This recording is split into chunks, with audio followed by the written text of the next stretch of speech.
exploration. It is named after the Greek goddess, who is Apollo's twin sister. The Artemis missions will take us to the moon's south pole, a region that's rich in natural resources and geologic features that will help us answer fundamental questions about the history of our moon, Earth, and solar system. On this season of NASA Explorers, you'll meet the scientists, engineers, technicians, and astronauts of Artemis. These are the people who are designing science investigations, analyzing grains of moon dust in the lab, building tools for lunar exploration, and training to conduct science on the surface of the moon.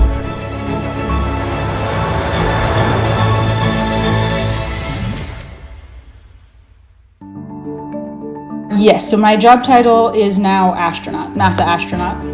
What first interested me and the first time I kind of said that I wanted to be an astronaut, I was around 9 years old. I was doing an after-school curricular program at Judy Resnick Elementary School, and I think I asked my parents about who she was and what her career path was, and I think that was the first time that it was explained to me that hey, you could go to space and hang out there as a career option. So I think that was kind of the first time I said that sounds awesome. That's really what I'd like to do. I had done some kind of summer program type of classes. One thing that sticks out in my head was dissecting a cow eye, and I came home and was just raving about how cool that was, and it was so fun. And I think my parents looked at me kind of funny, but I think that was kind of the beginning of my interest and love in science, and really wanting to dive into research and asking questions. Before becoming an astronaut, Dr. Jessica Watkins worked as a planetary geologist. As a member of the science team behind NASA's Curiosity rover, her work focused on Mars. Now, Jessica is working aboard the International Space Station and is one of the Artemis astronauts and rare human beings who may get to leave their footprints on the moon. In that moment, there is a whole team of hundreds of people that have contributed, probably thousands of people, that have contributed to that reality. And, the kind of the last piece of it is, the human in the loop that's actually executing it. But in reality, it will just be about representing the rest of that team well and doing your job, your one piece of that puzzle well. Dr. Julie Mitchell represents another piece of the Artemis puzzle: sample processing and storage. When Artemis astronauts deliver the next set of moon samples to Earth, they'll need to be stored in a specifically designed facility and preserved for current and future generations. My main title is the Curator of Ices and Organics. All that means is that I'm helping NASA get ready to bring ice samples back from the solar system. So I work in what's called the Astromaterials Acquisition and Curation Office. We just call it the Curation Office for short. So all of the Apollo moon rocks, meteorites, all of our sample return missions from asteroids, from comets, all of those samples come here to Houston, and it's our office's job to take care of those samples and make sure that they're available to the scientific community to study. So I grew up in Louisiana on the bayou. I was down at the water all the time looking for snakes and turtles and looking at different plants that were out there. Nighttime would come around and, I was just looking at the stars. I wanted to know the constellations. I wanted to understand what was going on up there. And neither of my parents went to college. None of my siblings or I had any expectation of going to college either. My older sister, she actually ended up going to college, eventually got her PhD. She just gave me a hard time and just kind of was very persistent with me and saying, look, just apply to one school. Luckily, I got in. And when I got in, that was kind of the switch that flipped, like, oh, okay, I can actually do this. And I want as many people as possible to know that there are people who are working at NASA who didn't grow up with a lot of resources and have still found a way to make a contribution. Okay, so how does a kid that comes from a rough part of Lima, it gets interested into science? Of course, I was very curious and I was very motivated for science. I don't think I would have gotten into science if it wasn't because kind of need that I had for achieving something great. Dr. Jose Aponte works in the Astrobiology Analytical Laboratory at NASA's Goddard Space Flight Center. He studies grains of dust from meteorites, asteroids, and the moon, hunting for microscopic clues to help answer a gigantic question. Where did the seeds of life come from? Jose could be among the first humans to study samples from the moon's south pole. I read an advertisement that read, "We're looking for an astrobiologist to study organic compounds in meteorites." Astrobiologist? What's that? Like, I never heard that word before. I had no clue, honestly. So, read about it and I said, wow, this is pretty cool. Like, organic compounds in meteorites? Meteorites? Okay, that sounds exciting. So when I was a kid, I was probably 10 years old. And every day I had to do the dishes at home. And there was this pot, and this pot had a really thick black layer of burnt rice. Something came to mind, and I said, okay, if I want to clean this pot, I'm going to add bleach, because bleach, dissolves tough stains and should help. So I add a couple of cups of bleach. Look at it. Nothing happened, of course. So I said, okay, nothing happened. Such a disappointment. I decided to add a cup of muriatic acid that is used to clean toilets. And then you know what happens? You know, right? Okay, so when you mix bleach and muriatic acid, chlorine gas is released, but in great quantities, a lot of it, really fast, really quick. And so I add the muriatic acid and I see a lot of fumes coming out. So I left the pot there and ran upstairs and tell my grandparents, we gotta leave the house because we're gonna die if we don't. When we came back, the pot was all destroyed. I was like, what happened? That was great, that was crazy. I don't know what it was, but that was cool. That's the first time I think that there was a chemist, although I didn't know that I was a chemist at that time.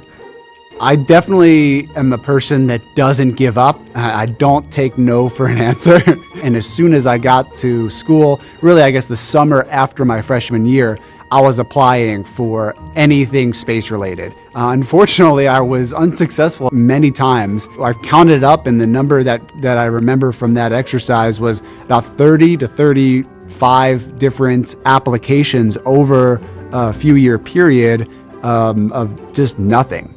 And then the second semester of my junior year of college, I was accepted to a NASA internship. And so sure enough, that broke the barrier for me. I got an internship that led to another internship.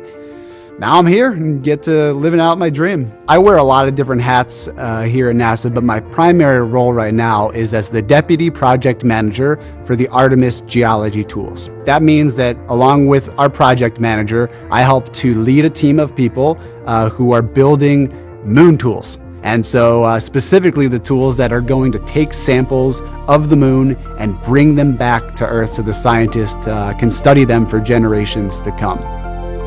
I watch the Apollo videos many times and I see the video of the world reacting to that accomplishment, and I just feel so much pride, and knowing that I get to be a part of it this time around is just, it's so much fun. It makes every day just seem like a dream. Together, Jessica, Julie, Jose, and Adam are pieces of the Artemis puzzle. Each is a vital component of the team working to accomplish the monumental task of exploring a world beyond Earth. You can't just do this with a geologist, or you couldn't just do this with an engineer. You really need a mix of people to think about these challenges from all the different angles. And we have that team. These are our explorers, the people who will get us to the moon, collect moon rocks, deliver them to Earth safely, and ensure that we can study them for years to come. By the time we get to the moon, we're going to have the best tools. We're going to have the best containers. We're going to have the best crew. And that's because everybody involved really, really cares. And all of that is going to lead us to the very best science we can do. Everybody's hard work ahead of time will make sure that we have these excellent samples and that they're preserved for the long term.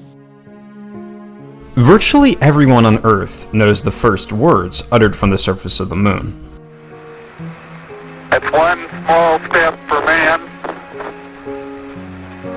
one giant leap for mankind. But not many people know that the next words were all about science. Surface is fine and powdery. I can pick it up loosely with my toe. It does adhere in fine layers, like powdered charcoal.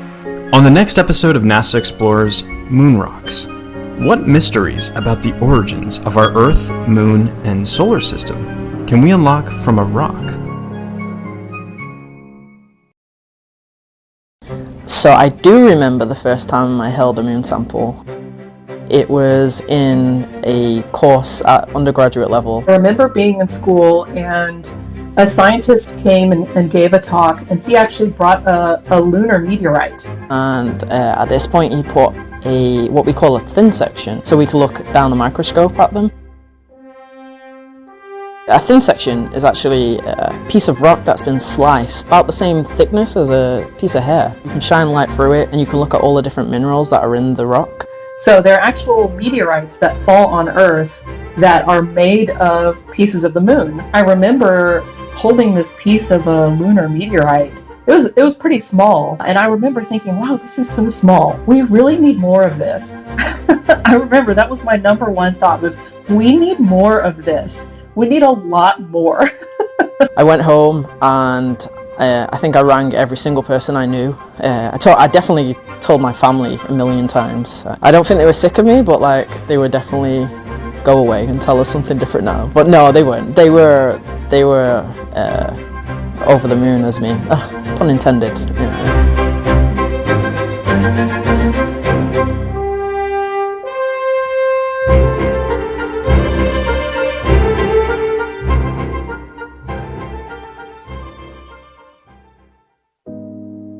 For the past 50 years and counting, generations of scientists like Dr. Natalie Curran have been probing rocks brought back by Apollo astronauts using increasingly sophisticated technologies. We've learned that our moon is so closely related to Earth that the two must have formed from some of the same material. Moon rocks showed the first evidence that the moon has water, and they've even helped in studying the history of the sun, which influenced the evolution of life. I work in the Mid-Atlantic Noble Gas Research Lab, or MNGRL. You know, we're called Moon Girl Lab because we work with lunar samples, but it's actually a fun name because we're actually predominantly female scientists that work in there. We are looking at basically the history of lunar samples, and being in this lab, we're basically rock detectives. So we're looking at how old the sample is and what the sample's made of. The reason why we want to answer these questions is because they can tell us a lot about how not only this sample formed, but also how the moon formed, or what the geological processes are that are occurring on the surface of the moon. So working with the Apollo samples, I honestly try to take the emotion out of my lab work. It's very humbling. It goes over my head, you know, to have a piece of the moon in my hands. I study the origins of organic matter in space. Organic matter is what makes up all life on Earth. Dr. Jose Aponte and his colleagues are trying to figure out how the chemical ingredients for life got to Earth, and whether they ended up on any other planets or moons. Although there was never life on the moon, it's an important place to study as a record of the events, such as asteroid collisions, that shaped the solar system. Rocks on the moon are better preserved and far older than any rocks we found on Earth. My job is integrating science into human spaceflight. So how will we do science on the surface of other planets with astronauts? We like to say that the moon is a witness plate for the solar system, and it's really true. When you look at our planet here on Earth, you see, things that we all really like a lot, like vegetation and the oceans and, cities where people live. But all of these things combined with the fact that our planet is actually very active, just look at plate tectonics, which creates new crust, which destroys old crust. It's, again, what drives our planet and the evolution of our planet. These are all things that we're very appreciative of and see every day, but they're things that actually obscure the geologic record. When you go to the surface of the moon, however, you have 4+ billion years of history preserved on the surface of the moon. By looking at one rock, you can learn a lot, just by using your own 2 eyes to interrogate a rock and make descriptions about it. You can learn something about how that rock got there, how the landscape around you got there, and you can start to really make broad interpretations about the area around you just by looking at literally one rock. Then imagine taking that rock back to a lab, which you can use these really high resolution lab techniques that we have to peer inside the rock, get a look at what you can't see with the naked eye, start to understand how old that rock is, how long it's been sitting there on the surface. So it's really exciting to think that this some small little sample can tell us a lot about different processes that are not just going on from the local region where this sample was picked up, but actually from the whole of the moon as well. By studying just one rock, you can learn about potentially billions of years of solar system history. And so imagine the scientific discoveries that we made with the couple 100 pounds of rocks we brought back from the Apollo missions. During 6 missions from 1969 to 1972, Apollo astronauts brought back 842 pounds of rocks, pebbles, sand, and dust from the moon. Today, those samples are carefully stored in a special facility at the Johnson Space Center in Houston. The same facility will store the rocks to be collected by Artemis astronauts. So I work in what's called the Astromaterials Acquisition and Curation Office. We just call it the Curation Office for short. So all of the Apollo moon rocks, meteorites, all of our sample return missions from asteroids, from comets, all of those samples come here to Houston, and it's our office's job to take care of those samples and make sure that they're available to the scientific community to study. The Apollo astronauts all landed near the moon's equator. Samples from there have been instrumental to science. But scientists want to explore other locations on the moon. Otherwise, it would be like landing in the Arizona desert on Earth, and assuming that the conditions discovered there reflect those found on the entire planet. Compared with Apollo, Artemis astronauts will carry out a very different mission in a drastically different environment. They will venture to the South Pole, a region that has water ice and could be rich in other resources. The South Pole is a land of extremes. Temperatures there can reach -400 degrees Fahrenheit. I would actually even say curation starts as soon as the mission starts. So one of the things that I'm talking to the EVA engineers about a lot and the astronauts is how to prepare for when they're going to go to the moon. For example, we know that we're going to collect some rocks. What container are we going to put those rocks in?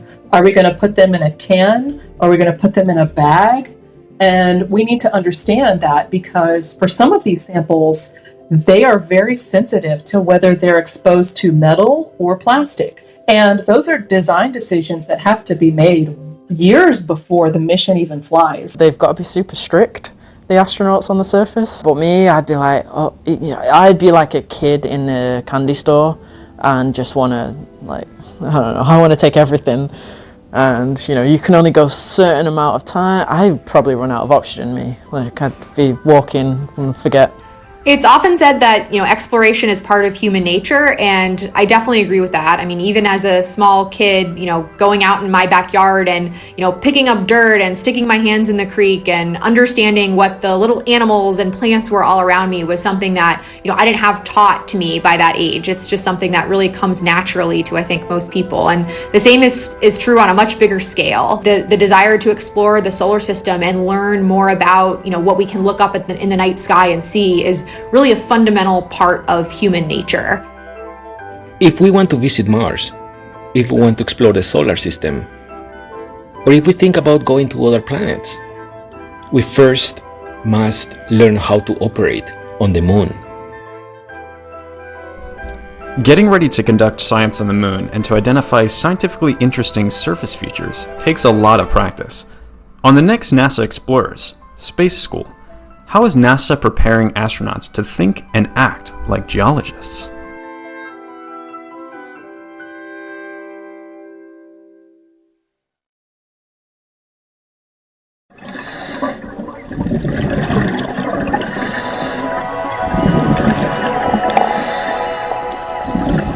As an aquanaut, that was just an awesome experience, definitely once in a lifetime, to be able to go spend 9 days about 60 feet below the surface in an underwater habitat. And we would do a full end-to-end mission scenario, simulating the moon or Mars. That's where we really got to put to the test, what is exploration of these planetary bodies going to look like?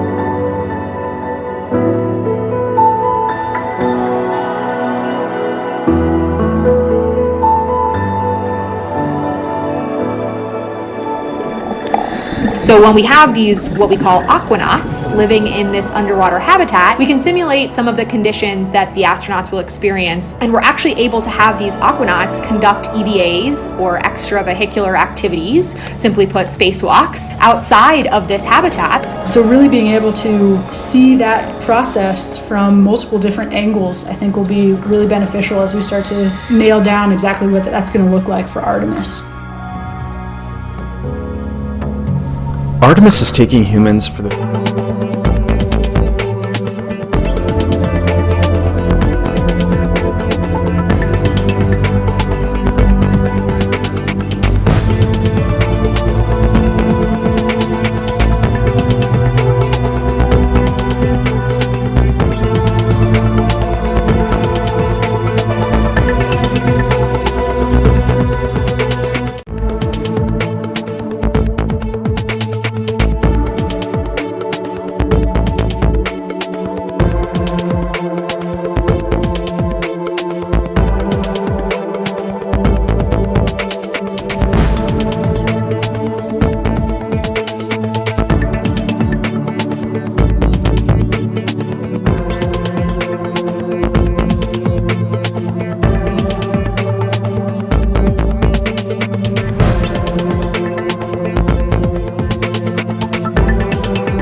astronauts, including NASA's Nicole Mann, Josh Cassada, along with Japan's Koichi Wakata, and Roscosmos's cosmonaut Anna Kikina. The crew is currently suited, and the Dragon and space station hatches are sealed in preparation for the upcoming departure opportunity. Thanks for tuning in to watch our live coverage of Crew Dragon completing its 5th official long-duration mission for NASA's Commercial Crew Program. Now, for those of you following along, you'll know that the Crew 6 spacecraft just arrived last week and will be taking over on the space station, allowing the Crew 5 crew to come home. My name is Shiva, and I'm a space operations engineer here at SpaceX. Joining me today from NASA Communications is Leah Cheshire. Thanks for having me, Shiva. I'm excited to get to work together tonight. It's always great to be here. And once Dragon departs station, the crew's flight home is expected to last around 19 hours. So upon separation from the International Space Station, where it has called home for almost 6 months, Dragon will use its Draco engines to thrust away from the station in a series of carefully choreographed maneuvers that we call departure burns, 4 to be exact. And this will increase the distance between the spacecraft and the space station. Dragon will also execute a phasing burn that will lower its orbit and line the spacecraft up with the landing location. Now, next on the trip home will be its deorbit entry and landing. That'll cover all the operations after that final departure maneuver. That includes the trunk separation, closure of the nose cone, a deorbit burn, and then deployment of its drogue and main parachutes. Finally, finishing off with splashdown off the Florida coast, at which point our teams will recover Nicole, Josh, Koichi, and Anna. On Saturday evening, March 11th, Dragon is targeted to splash down off the coast of Florida around 9:02 p.m. Eastern Time. That will be followed by the crew getting picked up at sea by one of SpaceX's recovery vessels, currently targeting Recovery Vessel Shannon. Today on board the space station, we have the Expedition 68 crew, led by Roscosmos cosmonaut and space station commander Sergei Prokopyev. Of course, just like the approach to the International Space Station, Dragon's departure and deorbit is designed to be fully autonomous, so that means there shouldn't be any action from the crew members on board. Today, NASA astronaut Steve Bowen, who arrived last week on Crew 6, helped the crew members prepare for departure, and he can watch from the cupola, but the prime departure monitoring role falls on Nicole Mann, our commander in Crew 5, and Josh Cassada, also inside Dragon.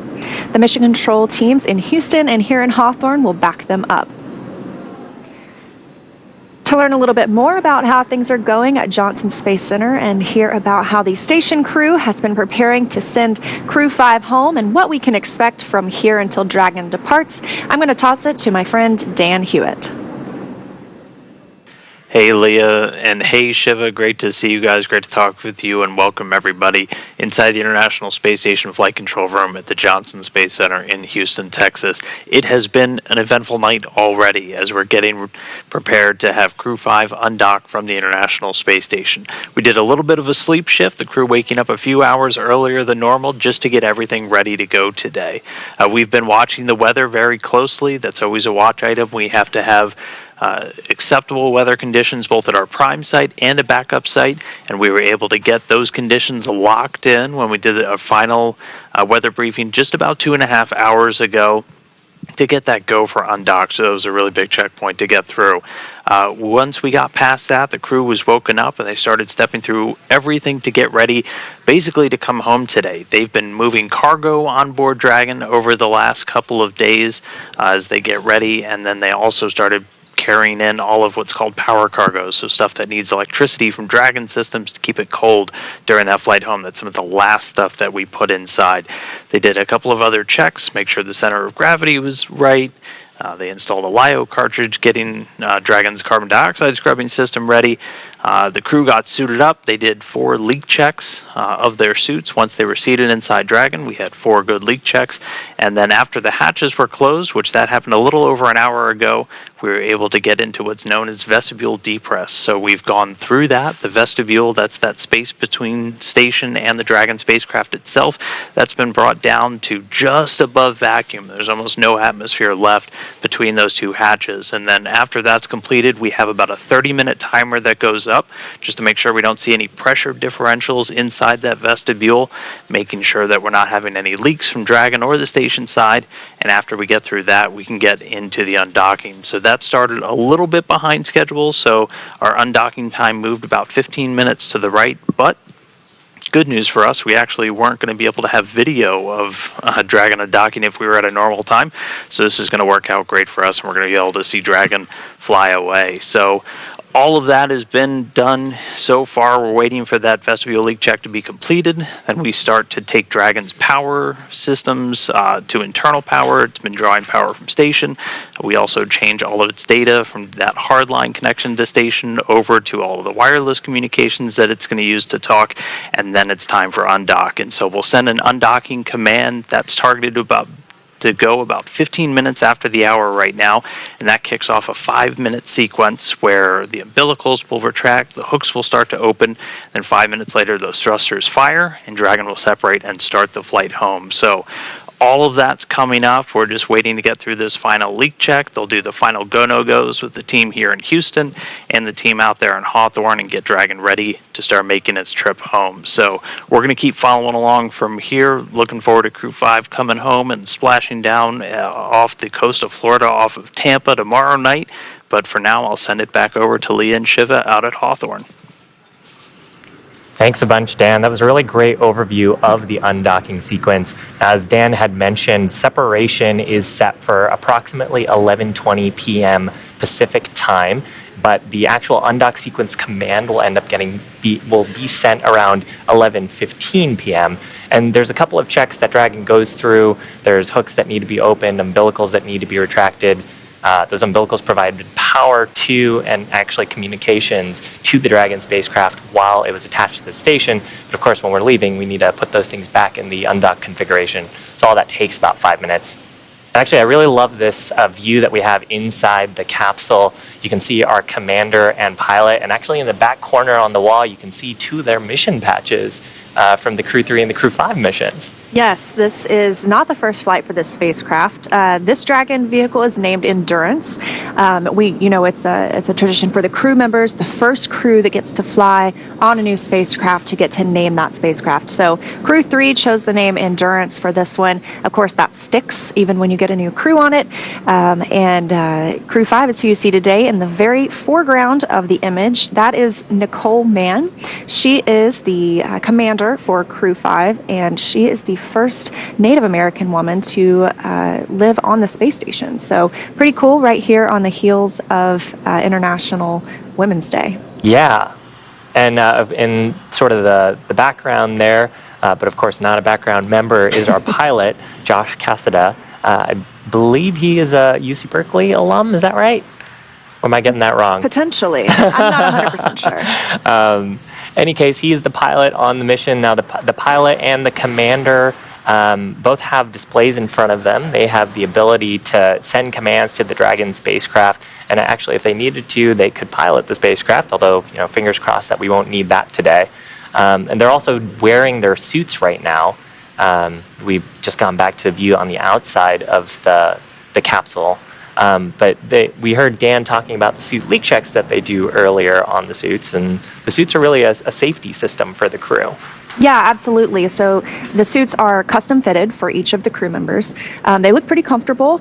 And before any of these dynamic phases of flight, any of the burns that happen, undockings, launches, you want to make sure that the crew is in their suit, that it's secure, that there are no leaks. The suit is the way that the crew members are also able to communicate with the ground and with each other. And they also have some airflow in their suits as well to help keep them nice and cool. Yeah, the suits are also made of fire-resistant material. We really have them on board for a fire emergency, or if the cabin were to depressurize, then the suits can provide pressurized gases to the crew members and keep them safe while we bring them home. Here's a video of the suit. So we've got the 3D printed helmet that's custom and the visors. There's an umbilical connection on the right leg, and that umbilical connection actually is what provides gas flow to the suits, as well as the communication that you were talking about, Leah. And so there's an inner bladder layer to the suit, and then there's outer layers on the suit. That inner layer is what holds the pressure in the suit should we need it, and then the outer layers are fire-resistant material and also, of course, make them look super cool. We just saw a note pop up on the bottom of the screen that talked about the boots, and those are able to secure themselves, I guess, kind of click into the footrest. Now, the footrest is part of the seat that can be removed. So when the crew is in an extended free flight period, maybe during launch, if they had, a long time from launch to docking, or like we see tonight, they'll have some extended time from undocking to splashdown tomorrow. They can actually remove those footrests, give themselves a little more room in the capsule. So it's a nice way to open up that space. Yeah, and of course, everything in the capsule has a function and a purpose. So you talked about how the suits are custom fitted. We actually have some custom inserts on the seats as well, based on the size of each crew member, so they have a good fit in the seat. That's really for those really dynamic phases, like during the launch and during descent. You start to pick up gravitational acceleration on the body, and we want to make sure all those forces are comfortably put away through the seats and not in an uncomfortable way that could potentially hurt the crew. So that, along with the seat rests, are actually adjustable, and there is like a groove on the bottom of the seat that they lock in their seats into. As we actually step into final prep for departure, we may hear a call from the core reminding them about their visors and reminding them about their seat positioning and restraints ahead of the undock sequence. So right now, we have 11 people living on the International Space Station for this past, it has been a week. And so that is an even more full house than usual. We have had some crew members sleeping in Crew Dragon. It's really important that we're able to space out our crew members. They have their normal crew quarters that our long duration visitors will stay in. Crew 5 was nice enough to clean those up and turn them over to their new visiting Crew 6 arrivals. And they are now reducing this crew size back down to 7, so what we would typically refer to as a full house. Yeah, and it's kind of funny you mentioned the crew members sleeping in Dragon. Dragon does have 2 windows on the side of the spacecraft that you can see out of. So on previous missions, crew members have actually snapped photos of other Dragons or other visiting vehicles, or just great views of planet Earth. Honestly, it'd be great to have a bedroom with a window view of the planet. That sounds amazing. I was just thinking it would be very hard for me to want to go to sleep if that was my window view. Now, with 11 crew members on board, there's a lot of different cultural diversity. We have, just on this mission, an astronaut from Japan, a cosmonaut from Russia, of course, 2 Americans. That must make for some pretty interesting conversations and meals and just cultural diversity on the station. Yeah, I think so. And just last week, Sultan Al-Niadi arrived as one of the Crew 6 crew members, and he is from the United Arab Emirates. So I know they're very proud to have their first long-duration crew member on board. But it is the International Space Station, such a great example of peaceful cooperation with all of our crew members. Yeah. Okay, so quick timeline check. We are about 15 minutes away from the planned command for undock sequence start. And again, we are once that command is sent, there'll be about a 5-minute period where Dragon will perform some final configurations for undocking. So in that configuration, we open up the hard capture hooks. There are 12 of those around the ring of the docking mechanism, and they hold in the pressure in that vestibule section. Of course, all of that is depressurized now.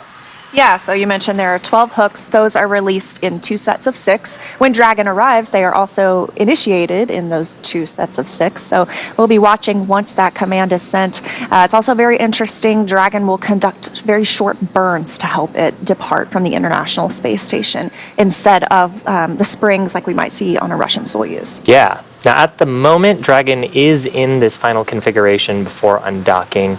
We're waiting for mission operators to conduct their go, no-go poll. So there's a set of flight rules that all of the folks in mission control are referencing to make sure Dragon is healthy for undocking. And then once that go, no-go poll is complete, we'll proceed with the undocking procedure, of course, assuming that we are go. And keeping our fingers crossed. But just like during the approach to the space station, Dragon's departure and deorbit is designed to be fully autonomous, so the crew shouldn't have any actions. It's typically faster and easier this time around because the crew won't have to stop at any waypoints like we see when they arrive to the space station. Yeah, and once the undocking sequence is complete, Dragon does use its Draco engines to thrust away from the station, like you mentioned, Leah. There's a series of maneuvers. We call them departure burns. For this mission, there'll be 4, and they increase the distance between the spacecraft and the space station. From there, Dragon performs a phasing burn, and then that puts it on the right target to get back home for the splashdown location. And just a quick pause to say we did just get a good vestibule leak check, so that means that things are marching forward for our undock today. But wrapping up its trip home tomorrow, March 11th, Dragon will go through the deorbit entry and landing process, or splashdown, I should say. And that covers all of the operations after the final departure maneuver. That includes trunk separation, closure of the nose cone, a deorbit burn, deployment of the drogue and main parachutes, of course, and finally, splashdown off the Florida coast. As you heard mentioned earlier, that will be off Tampa, the coast of Tampa.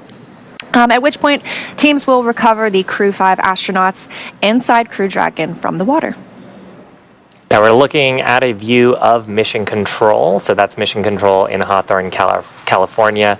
And each of those rows are primary controllers, operators who have a wealth of experience about the various different systems on Dragon, as well as experience about the crew member. We've even got flight surgeons on there, medical doctors who are familiar with the individual needs of the crew members and also their health and safety. That second row from the back has the core and the mission director, as well as the SIS-2. There's a number of specialists in there. And the front row in front of that there's a SIS-1 operator who's responsible for all the hooks and avionics and systems. The call that you mentioned earlier was actually from the SIS-2 saying, hey, we did our leak check. The leak rates look good, so we're not going to vent any additional gas off of the International Space Station. Because, of course, we got to bring all the gas up to the space station that we use. And usually you're one of those voices that we're hearing sometimes as one of the systems engineers down there. So loving having you up here today. But we're expecting that go, no-go for undocking in the next few minutes. But everything that we're hearing right now sounds like things are moving along pretty nicely. Yeah.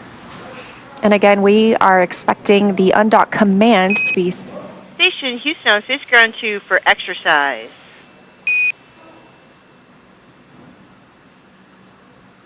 So just listening to the loops right now. And you can go ahead on to. Hey, just a friendly reminder, for the undock today, any exercise should be complete by 7:15. Exercise complete by 7:15. Copy, thanks.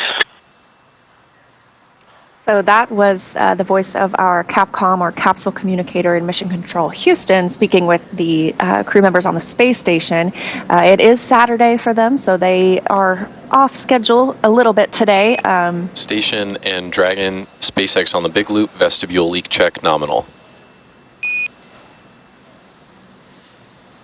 Dragon copy. And that was a call from the core, the crew resources and operations engineer here at the Hawthorne Mission Control, letting the crew know that we had a successful leak check, which means we're getting real close to that go, no-go for the undock sequence. One thing I find really interesting is they were reminding them that any exercise that's happening right now on the space station needs to be complete by the time that undock command is sent. We don't want any extra loads or forces being imparted during the time that Crew Dragon is preparing to separate or separating from the space station. And that can come from something as small as someone jogging on the treadmill or using the Advanced Resistive Exercise Device, or ARED. Yeah. And the crew members' time on board, actually, hang on just a sec. They're having some conversations on the loops about the go, no-go poll. So the mission director has just requested the flight control team to complete their go, no-go poll. So we'll expect that call shortly here.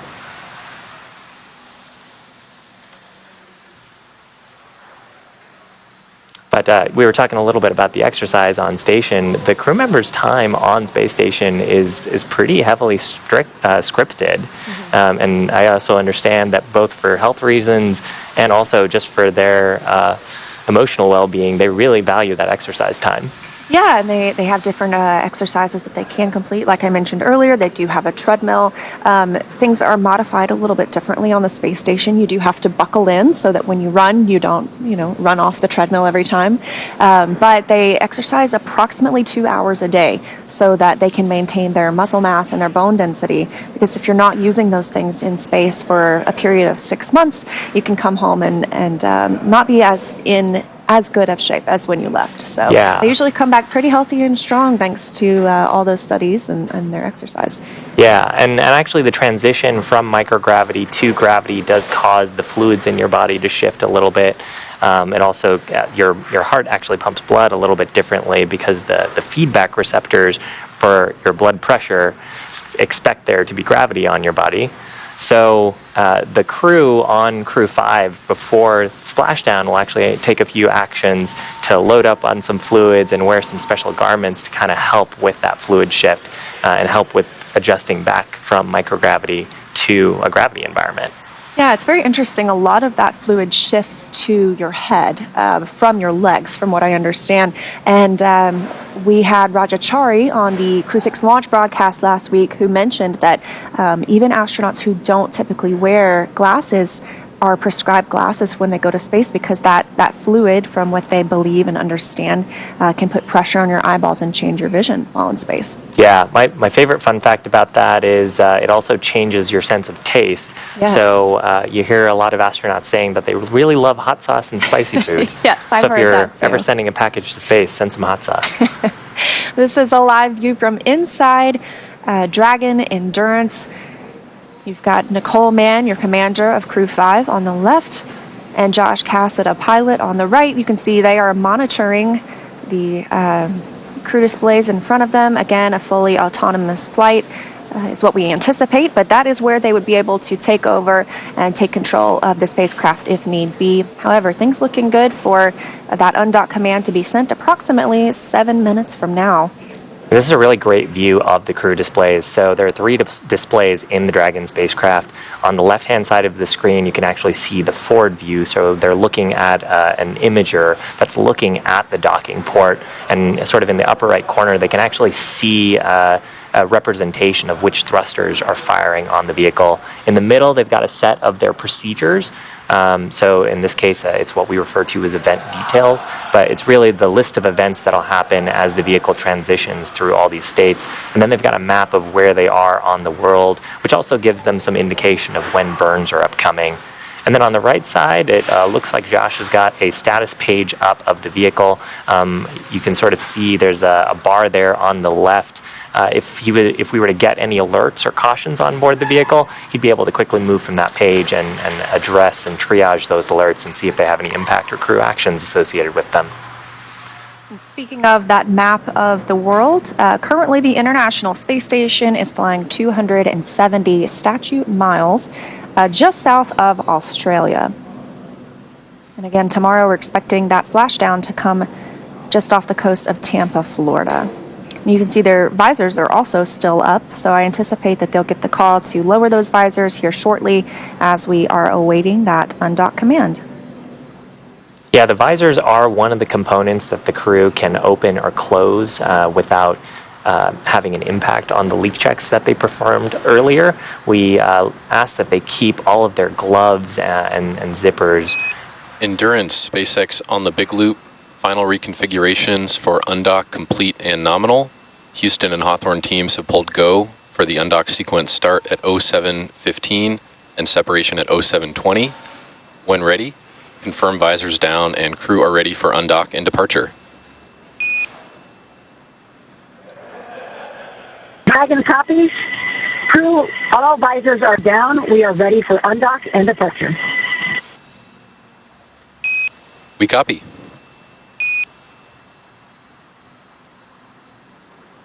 And right on time, they got the call to lower those visors because Dragon is go to undock both from teams here in Hawthorne, as well as Mission Control in Houston, and the crew reporting that themselves. So now we get to wait for the undocking sequence to begin, and once it happens, it'll take less than 5 minutes for Dragon to separate from the International Space Station, where it has called home for almost 6 months.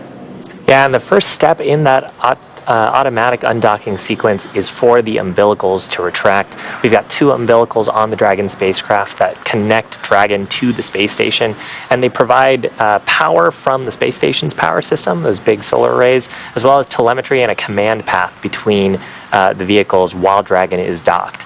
And once the umbilicals are detached, then Dragon will unlatch itself from the space station. It'll release what are called 12 hard capture hooks in 2 separate phases. You might hear that referred to as the gangs of hooks. We need 11 of those 12 hooks to have a good seal on the vestibule, which is that pressurized volume in between the station and Dragon. Of course, that volume is unpressurized right now since we're about to depart.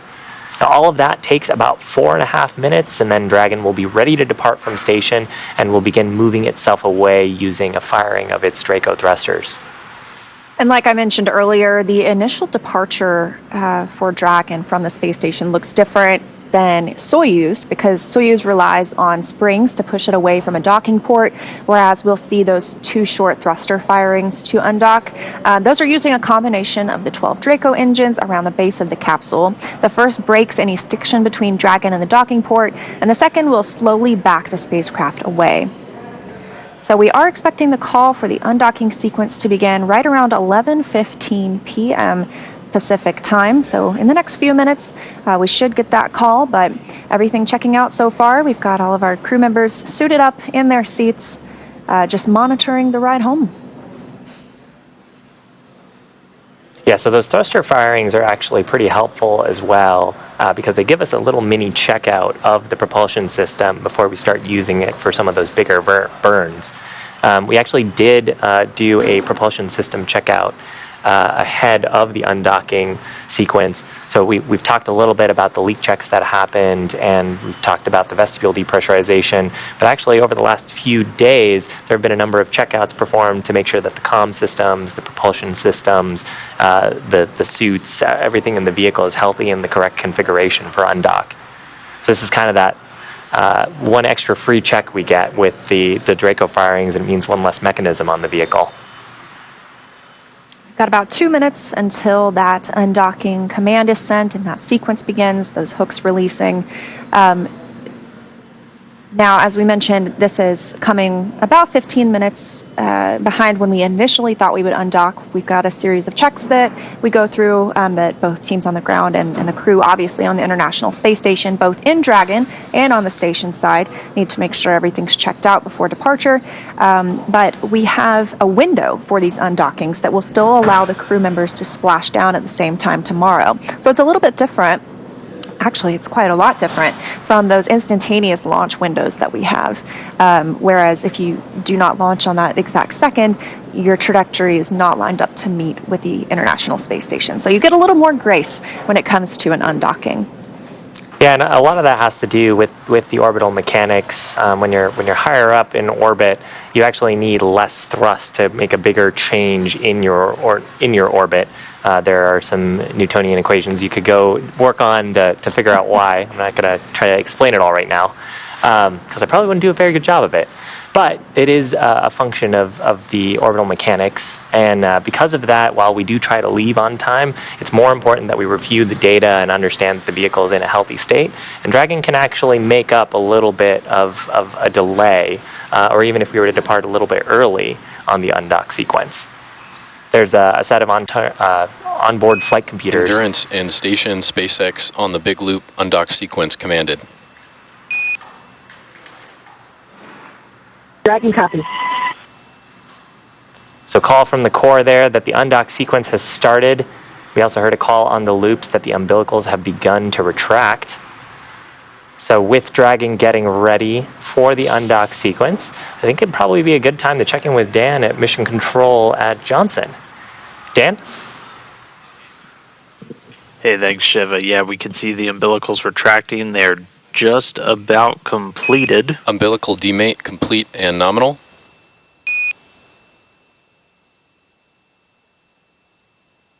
can copy. All right, we heard the confirmation the umbilicals have demated. Again, those provided hardline power and data connections. Those have now detached. The first set of 6 hooks are now driving. Reminder, we've got 2 different sets of hooks, each in sets of 6, 12 total. After the first set has released, we are committed to an undocking. So that first set, 6, is driving now. And we expect all of this to take another 3 minutes or so before we get that physical separation, when those thrusters on Dragon will fire and begin backing Crew Dragon Endurance away from the space station. So again, umbilicals have retracted. That undocking sequence being commanded right on time at the new time. At about 15 minutes after the hour, the first set of hooks are now driving to release. Following that, the next 6 will immediately start to disengage, and then once those have separated, the thrusters will fire. We'll get the 2 quick undocking burns, that first one only being about 1.5 seconds, so just a real quick pulse of those service section Dracos to start backing Dragon away, and then a slightly longer one of about 5 seconds to increase that rate. But we are on our way right now, still a couple of minutes until we get that physical separation, still waiting for that first set of hooks to disengage.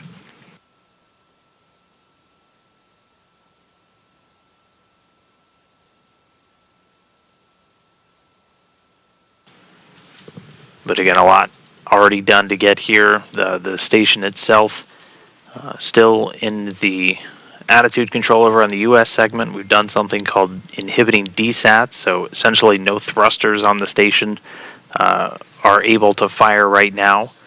So attitude fully in control of the first set of hooks open and nominal, second set of hooks traveling. All right, first set open, second set opening.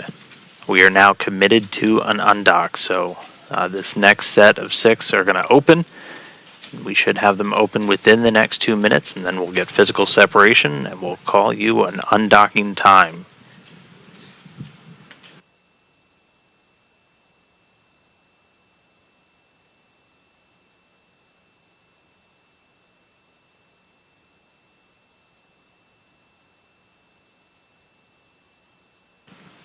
And we're seeing nominal performance so far on the second set of hooks.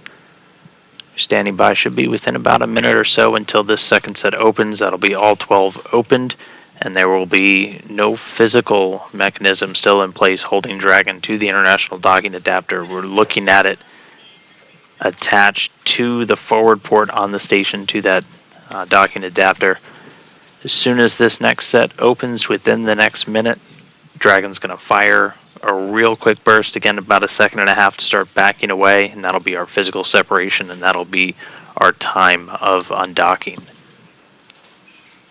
After that initial undocking burn, we'll do another one lasting about 5 seconds to keep backing away, and then we'll do a couple of departure burns to eventually bring Dragon out over top of the station, around, and then underneath. But for now, we are all eyes on that last set of hooks holding Dragon in place, where it's been for more than 150 days attached to this forward port on the space station. Standing by for physical separation.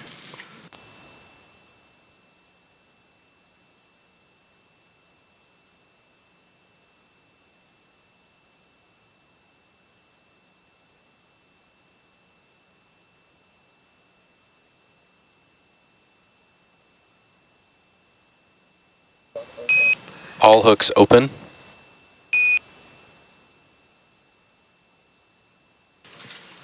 All hooks open. Depart burn 1 has fired. Dragon Endurance undocked 262 statute miles over and the Coral Dragon Sea. SpaceX on the big loop, separation confirmed. Second copies, we see it.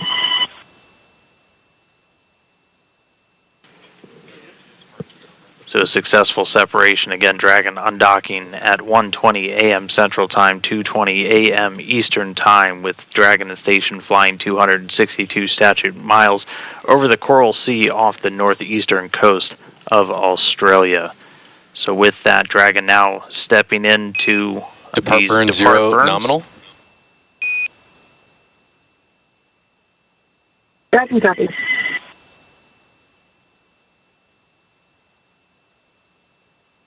All right, so undock burns completed. That depart burn 0 completed. Next one coming up in just a couple of minutes, but with Dragon now flying free, I'm going to toss it back over to Shiva and Leah at MCCX in Hawthorne to take us through the rest of the flight.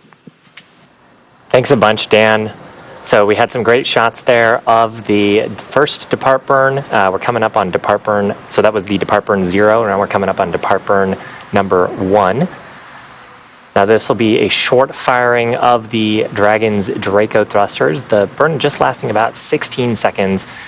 You can see that Dragon has begun to fly away from the space station, and these initial depart burns essentially increase the range rate from the station so we can get away from the International Space Station and get out of these various different spheres of control around the vehicle that keep both of the vehicles safe. So we heard a call for successful depart burn 0. That 16-second burn. That increases the speed at which Dragon is flying away from the station. It's going to start to send it up and over the space station. It'll eventually come down and then behind the space station. This depart burn 0 puts crew Dragon Endurance and Nicole, Josh, Koichi, and Anna on their journey home. So there's a good look at where depart burn 0 takes us. We'll also be standing by for depart burn 1. That's another short burn, about 21 seconds. That's going to keep us on that trajectory to go over and then eventually down and behind the International Space Station. Depart burn 1 is also going to be what's going to send us out of the keep out sphere. That is an invisible sphere around the International Space Station. It's a boundary, 200 meters in radius, and it helps us determine, or helps us govern visiting spacecraft arriving or departing the space station. So before moving into that keep out sphere, you have to your spacecraft must be configured so that it would not cross that boundary for at least 4 orbits, even if for some reason it lost all maneuvering. So we monitor that before and after departure. Crew Dragon continuing to make its way further from the space station. We're continuing to get some really cool views from the International Space Station cameras. So this one's got Dragon, and it looks like one of the robotic arms in the foreground, Dragon in the background. And of course, the opportunity today was a little bit delayed from the initial timing, but as a result, it turned out that we had better communications coverage so we could actually get some of these views from the space station. Now, Leah, I really like your explanation of the keep out sphere. I kind of analogize it to if you've ever flown into a major airport, there's an air traffic control team who's governing who can come into the airport, what timing they should go do that. And the keep out sphere is one of those imaginary constructs that allows the flight control teams of the visiting vehicles, as well as the flight control team in Johnson, to make sure that everyone is safe and no one is inadvertently entering to a place that is habited by people. Yeah, and we have a couple of those boundaries. The keep out sphere is the one closer to the space station, and the other is the approach ellipsoid. That one is a 4 kilometer by 2 kilometer, again, an ellipsoid. It's more, it's not as much of a sphere. And it is also an imaginary shape, but it also helps us monitor those arrivals and departures of any and all visiting spacecraft. Station on the big loop.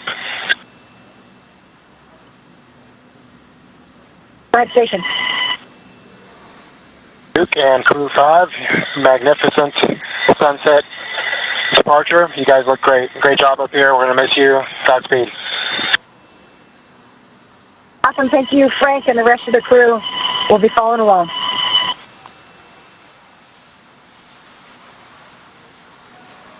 Some kind words exchanged between the crew members. They were talking about the big loop, so that is the way that we refer to the combined communications between Mission Control in Johnson, the International Space Station, visiting vehicle, so Dragon, and then, of course, controllers here in Hawthorne. Yeah, and we were talking about the approach ellipsoid. So what we're in right now, where we're talking on that big loop, this is joint operations. Both mission control teams working together with Crew Dragon, with the space station, and we are actually coming right up on Depart Burn 1. So that's what's going to take us up and over the station. But yes, it must be a little. Oh, and confirmation that Depart Burn 1 has started. Again, this is about a 21-second burn using those service section Draco thrusters. And every once in a while, thank you to the ground station or the ground operators on the Johnson side. They give us some higher. Dragon SpaceX on the big loop, Depart Burn 1 nominal, and we see Dragon on a nominal trajectory away from station. At this time, you are go to doff suits per procedure 4.012. And finally, I have a reminder that the big loop will be deactivated following Dragon's exit from the approach ellipsoid.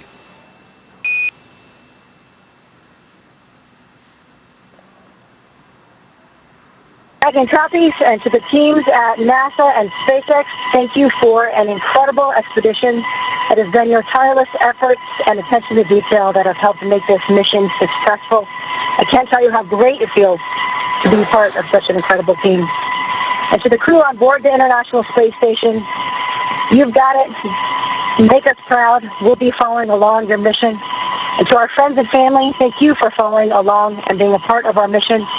It has been a privilege to add to the legacy. Semper Fidelis. It is absolutely overwhelming to back away from the International Space Station and gain some perspective on the place we've called home for almost half a year. Station copies, All of us on Crew 5 are incredibly proud.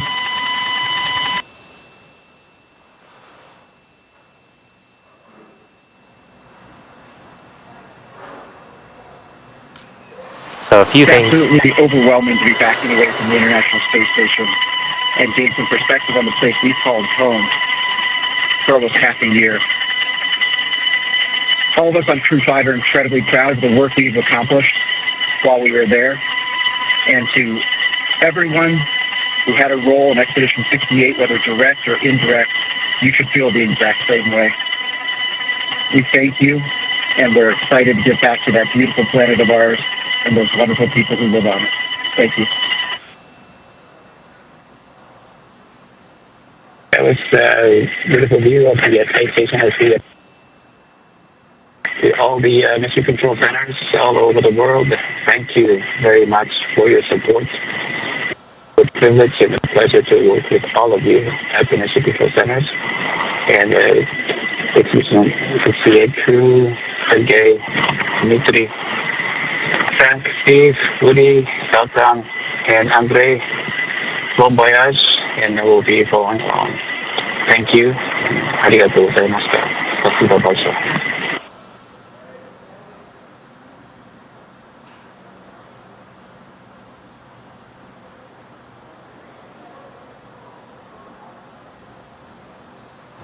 Very much for everyone, for everybody, for April 92.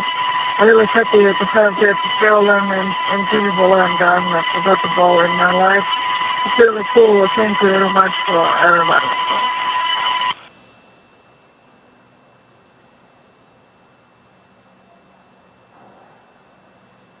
Some words from all four Crew 5 members giving a final farewell to the International Space Station as... And Dragon Houston on the big loop, Dragon has exited the Keep Out sphere. We wish you safe travels and looking forward to seeing you back on Earth.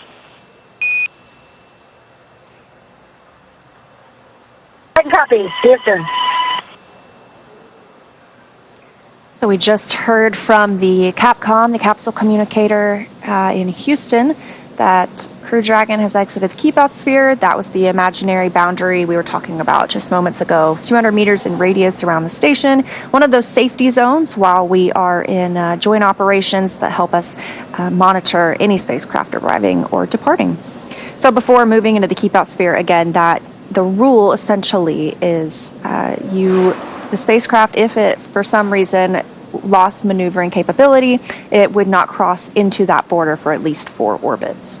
But of course, departing, we don't have that same that same requirement. They are now well out of the keep-out sphere and heading toward the approach ellipsoid. Yeah, that's part of the reason why we have all of those flight rules and the mission control teams there. Each operator is evaluating their systems to ensure that Dragon is safe to enter both the approach Dragon ellipsoid. SpaceX on Dragon to ground for suit storage.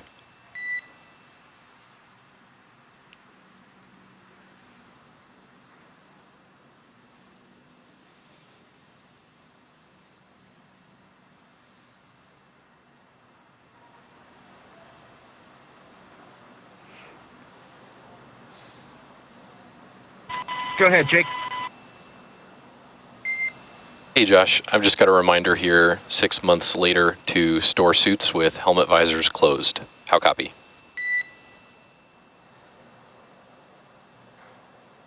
We got it. Thanks a lot for the reminder.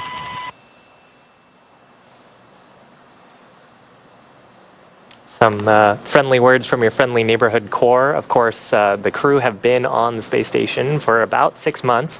So the little quirks of how do you pack things in the vehicle safely to make sure, in this case, that the visors don't get scratched or damaged, just reminded them to keep them closed in the suit bag.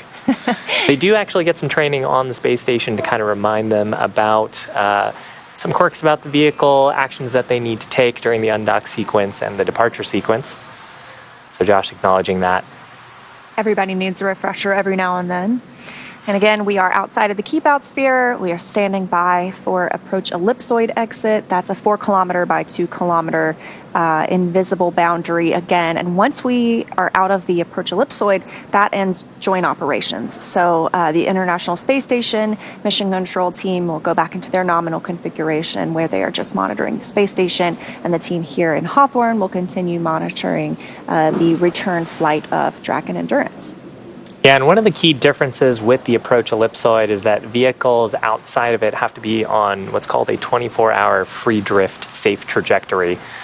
So what that means is if the vehicle had no ability to control its attitude, to control its orbital parameters, it would not be on a trajectory that could potentially interact with the space station for at least 24 hours. That gives time for ground operators on the ISS side to consider an adjustment to the ISS's trajectory, but ideally for the visiting vehicle team to work any issues. Check from the mic, cabin mic. Dragon SpaceX, we had you 5x5 on the cabin mic. Good comm check. So call there from Koichi. We have you loud and clear also. Thank you. Now at this phase, because we're outside of Depart Burn 1 and on our way out of the approach ellipsoid, we've actually given the go to the crew to doff their suits. So that means taking off their suits. As we talked about a little bit earlier, there's an umbilical that connects the suits to the comm system, but once they're out of that, they actually have to use a cabin mic that's in the cabin, and we always want to maintain communication with the crew in case we need to provide them any urgent instructions or if they need to give us any information. So it's just a check there that all the systems are working as they proceed into a more comfortable phase of the phasing mission. Now we are continuing to stand by for that approach ellipsoid exit, but if you saw as Dragon was undocking from the International Space Station, the colors shifted on the spacecraft itself, and that's because the International Space Station and Dragon entered in orbital nighttime. So they see a sunrise and a sunset every 45 minutes, which seems pretty inspiring, to be honest. And they even mentioned the beautiful sunset that they got as they were traveling away from the space station. Dragon is now about 600 meters away from the International Space Station with Depart Burns 0 and 1 complete as planned and heading toward the approach ellipsoid exit. Now again, it's about a 19-hour ride home for the crew inside Dragon. Hopefully they get a nap in there somewhere, but they won't really be on duty during that time because the spacecraft is an autonomous one, so they don't need to take over and pilot it whatsoever. They are definitely trained to do so, as we've discussed, but if things are moving smoothly, which we anticipate, they should be able to rest and enjoy 19 more hours in space before they are back home sweet home.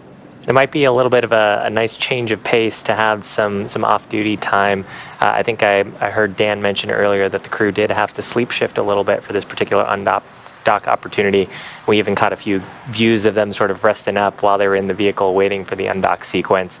So during this off-duty period, they'll be free to use the amenities on board Dragon, have a meal, to just sleep if they want to. And then, of course, as we get closer to the actual entry, deorbit and landing sequence, then we will make sure that they have redonned their suits, have done their preparation for fluid loading, have confirmed that the cargo is all in a safe configuration for entry, and then they'll get suited up again in their seats for the deorbit burn and entry sequence. Yeah, things are pretty quiet, and from now until then, the next, like you said, big milestone, which they'll need to put their suits on for, will be that deorbit burn. That afterwards, we'll see the nose cone close. Obviously, that was open when we departed station. That's how the crew members ingress and egress the station. They have not used that side hatch in 6 months, so they'll finally get to open that up once again tomorrow once they're pulled on to Shannon, the ship that is waiting off the coast of Tampa for the splashdown tomorrow night. Yeah, and we had some views of it earlier when we were looking at the camera behind the crew. So if you can imagine in your mind's eye where the center display was, sort of straight past that is the forward hatch, and that's the hatch that they've been using to enter the International Space Station. That's one of the hatches that we closed today. The side hatch was a little bit lower down. The crew don't really interact with that. They can, of course, open it in an emergency on the ground, but the recovery teams will actually do most of the work there so the crew can stay nice and comfortable in their seats. And that also helps with some of the microgravity to gravity adjustment that we had been talking about. So I want to read off a few of these stats for our crew members. 3 of these crew members on Crew 5 are first-time flyers: Nicole Mann, Josh Cassada, and Anna Kikina. And then Koichi Wakata, he actually just completed 500 days in space just a few days ago. He will, by the time of splashdown tomorrow, have 505 days in space across 5 different missions. And for the other crew members, they will have logged 157 days in space by the time they splash down tomorrow. This crew saw 6 visiting vehicles arrive and depart. One of those was a Cargo Dragon SpaceX 26. That brought up some of the solar arrays that some of these crew members installed during some spacewalks earlier this year. There were 2 Russian Progress resupply ships, of course, Crew 6 arrival last week on the SpaceX Dragon, Soyuz MS-23, and the Northrop Grumman Cygnus vehicle NG-18. So some of those bringing crew, some of them bringing cargo, all welcome sights to our crew members on the space station. They also saw 5 of those depart, including 3 Progress resupply ships, the Crew 4 crew, who they said farewell to about a week after they arrived in the fall, and SpaceX 26, as we mentioned. Yeah, and the crew actually do have some role to play on those cargo missions.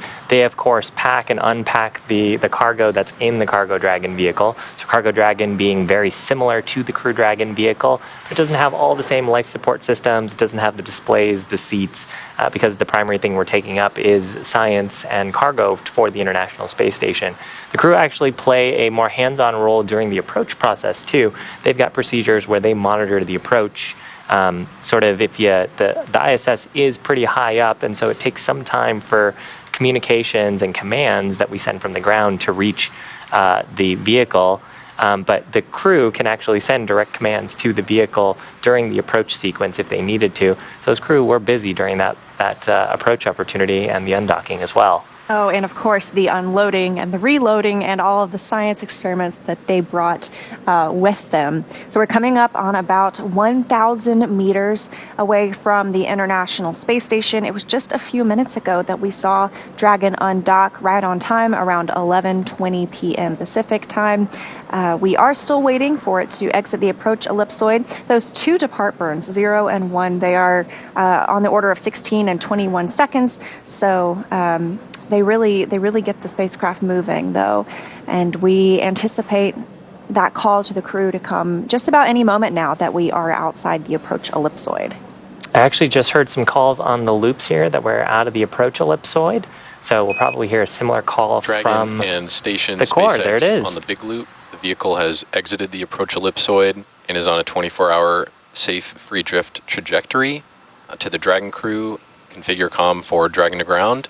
in preparation for big loop deactivation.